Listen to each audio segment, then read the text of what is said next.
I'm Ray Bush, and I'm at the workshop on political economy, knowledge, liberation from Asia to Africa in Tunis. And I'm with Samarel Balushi, and she made a presentation on occupied Somalia and the scramble for the Horn. And I'm going to ask a couple of questions which relate to really, what do you mean by endless war in the Horn?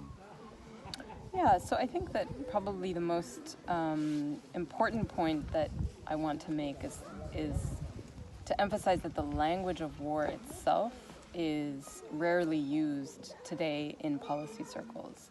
I think there's an attempt to use every conceivable term other than war, particularly when what is in fact going on is a form of foreign intervention, as we've seen in the Somalia context. So the contemporary form of endless war that has emerged began in 2006 with the U.S.-backed Ethiopian invasion of Somalia that was not contested, and that's very important, right? It wasn't contested by the UN, and if anything, there was then a sanctioning of this intervention almost immediately by both the United Nations and the African Union when they decided to introduce a so-called peacekeeping force into the country, which then legitimated the presence of the Ethiopian troops and then allowed for additional intervention in the form of what became approximately 5 African states that then sent troops amounting to over 20,000 forces within the country, and now that this, what I term a military occupation, has been in existence for about 13 years. And there is no end in sight. So for me, the language of endless war is deliberate in order to capture the fact that we see not only no end, but a continuous invocation of the kind of rhetoric by different members of the world community that legitimates a continued presence.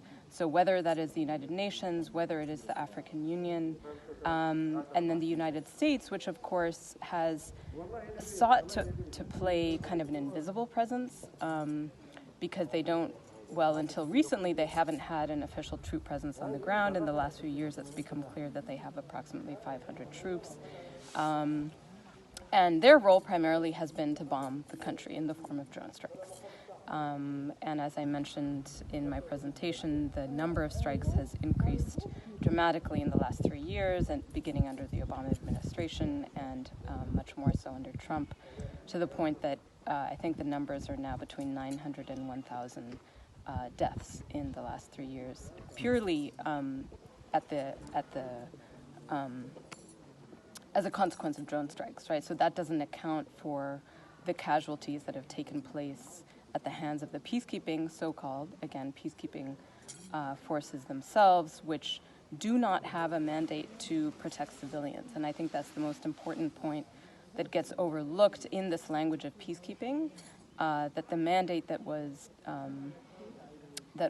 sanctioned by the UN and then by the African Union was in fact to protect the transitional federal government that was installed from the outside. This wasn't a locally driven process.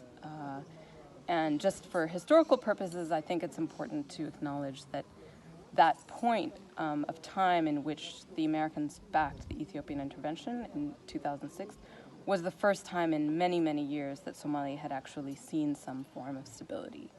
And that was, of course, shattered because it was after the intervention that we saw the kind of institutionalization and growth of what we now know to be Al-Shabaab. So I was going to ask, who are the main actors in this process?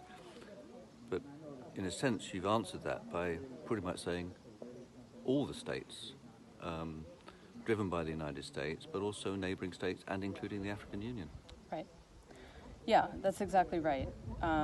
So one of the things I mentioned yesterday is that in my analysis, the African Union has become a contractor, or you might say a subcontractor, of migrant military labor in Somalia, because they are on the receiving end of funds that come primarily from the European Union, but from other states as well, that pay the salaries of the troops in order to maintain their presence.